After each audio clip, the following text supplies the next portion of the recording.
Hey everybody, my name is Tom Butwin. I'm here at NAMM 2022. I'm going to walk you through the entire show floor, at least as much of it as I can get to. It's exciting. It's my first time here, and I will share as much of this experience with you as I possibly can, just in case you can't make it here, or you've never been here, or you don't know what it's all about. So let's go learn together. We're going to figure it all out. So the show floor doesn't open until 10 a.m., but there's tons of stuff going on before that time. If you're a buyer or someone with a connection to one of the exhibitors, they will let you onto the show floor early. There's events, educational things happening before the show floor opens, but the main event really is when everything opens and you can walk around and check out all the interesting new products from everyone who's here. All right, we're here on the show floor. It's quiet, so it's a good time to walk around and see what we have here at NAMM 2022.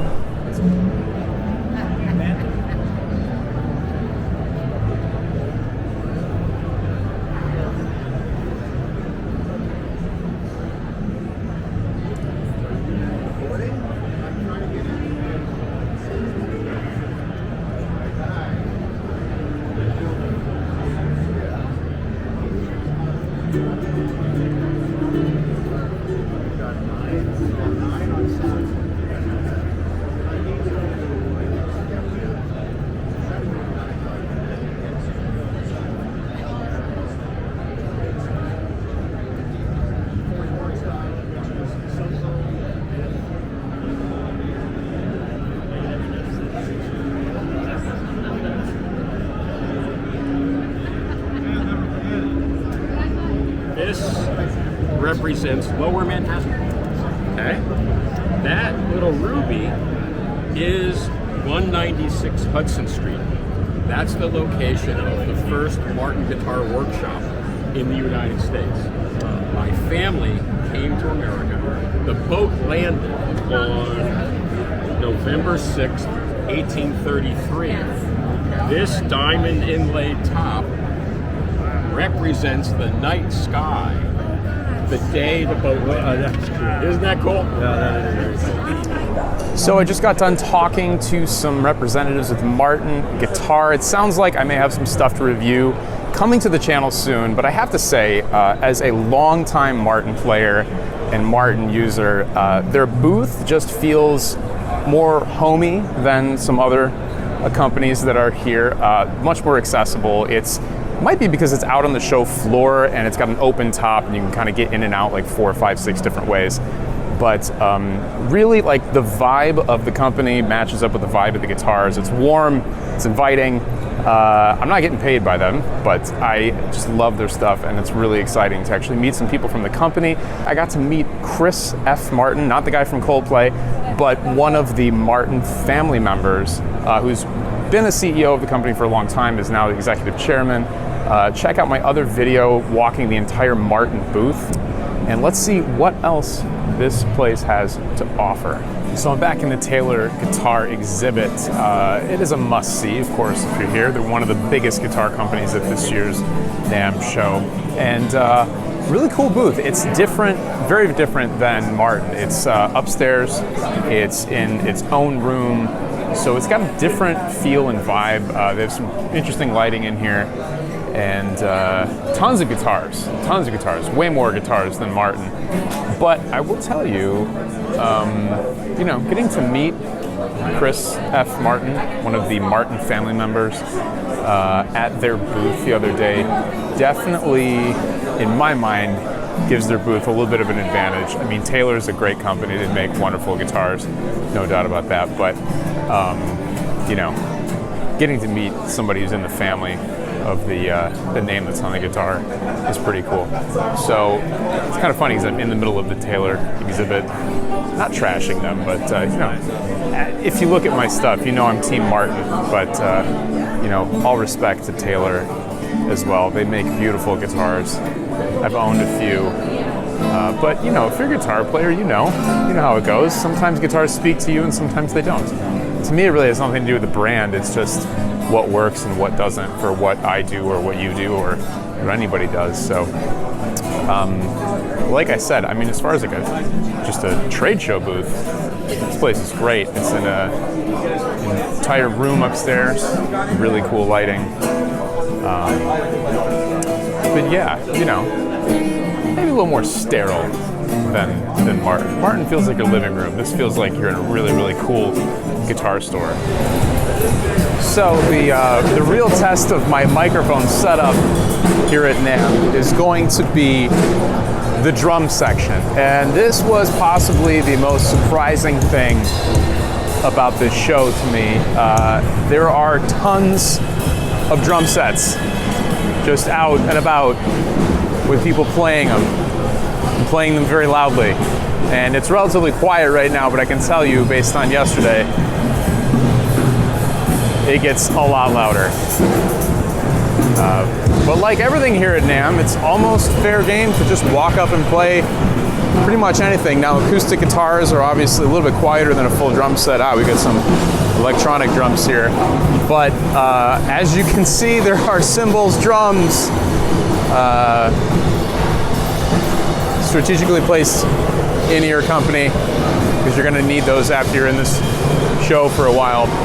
But definitely the most surprising part was the level of noise coming out of the drum section here at NAMM 2022. So NAMM is not all just guitars and drums. We have every other kind of instrument you could imagine here. I'm walking through the woodwind and brass section, which I'll take you through in just a second. It's taking me back to my middle school days of playing the saxophone, which if you know me, there's a reason why I don't play it anymore. But speaking of school, look at this. I think we all recognize this name. At some point, if you're a guitar player, you've had the Hal Leonard book. They make books for every instrument, of course, every situation for your music education. They have transcriptions, all sorts of fun things. But I can tell you, it's that one book, and I'm gonna go see if I can find it. It's that one book, we all know the book, that we all started with. So I couldn't find the book. I'm sure it's here.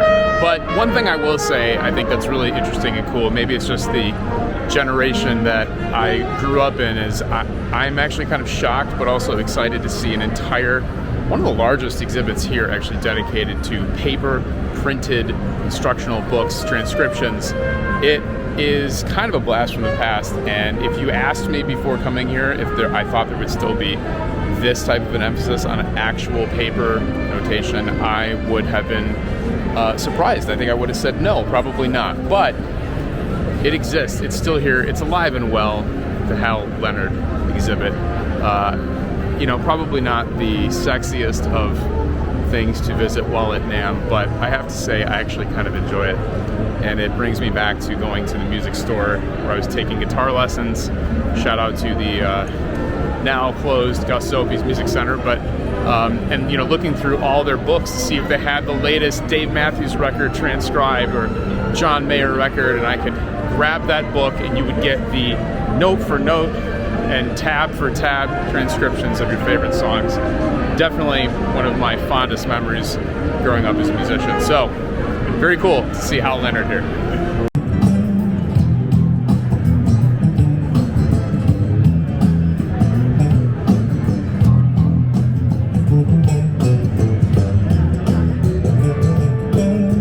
So we're in front of the Rickenbacker exhibit here at NAMM, and these guitars are iconic. If you love the Beatles, of course, Tom Petty, you've seen all of them play these guitars.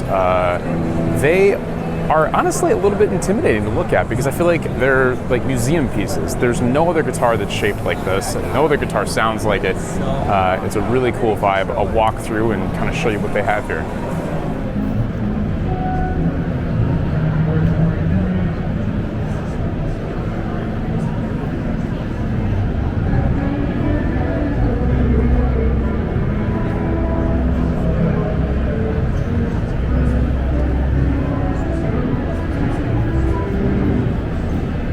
So here we are, we're about to go into the Yamaha exhibit. One of the biggest companies here, of course. They make all sorts of instruments, from pianos to guitars, to many, many, many more things, even outside of the music industry. Let's go in and see what they have to offer.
Yamaha, I think, might win for the coolest exhibit award. They've definitely taken the more auto show approach where they have hosts speaking and having an event sort of in the middle of everything. So you can imagine a car like on a turntable sort of thing.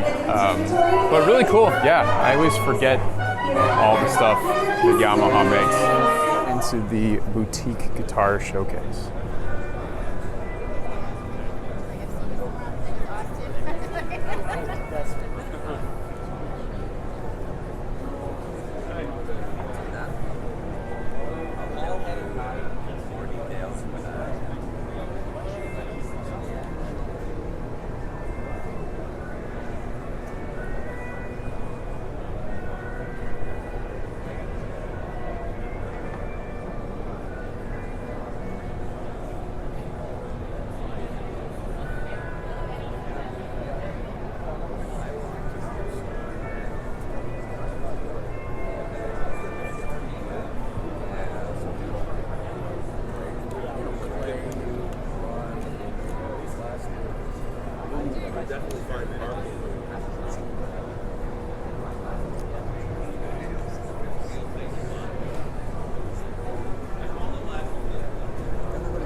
My signature guitar because it's also easy to play. Yeah.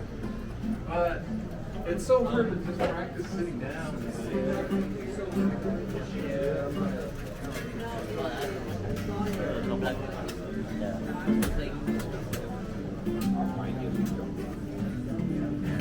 I think I can prove it. I said,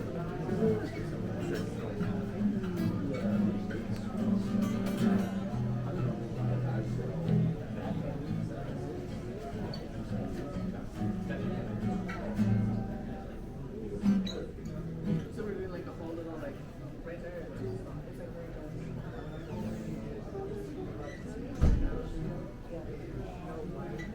like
That was just so sad. I walked in, the hall is echoing. All right, outside, just taking a quick break. I think I'm gonna go try to find something to eat and then head over to the kind of auxiliary hall where it's still pretty big, but separate from where we just were, and see what we have there. And I think Shure Microphones has an exhibit this way too, so I gotta go check that out.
Because you can put each key in a whole nother pitch.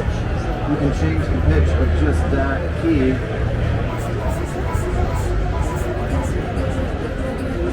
Let's take that up off like a whole octave. It's hard to see that.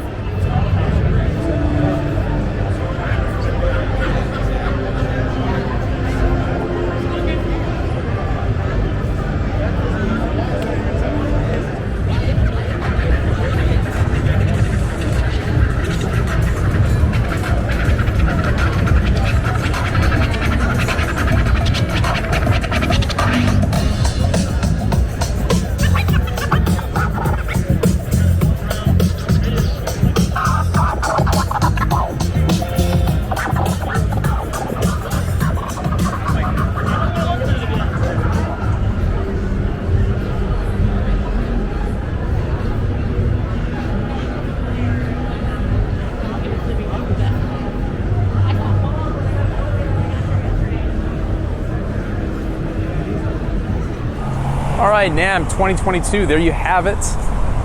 The mostly complete walkthrough. I know there's some stuff that I missed, but I mean, let's be honest, we don't need a 4-hour video to capture the essence of what this show is.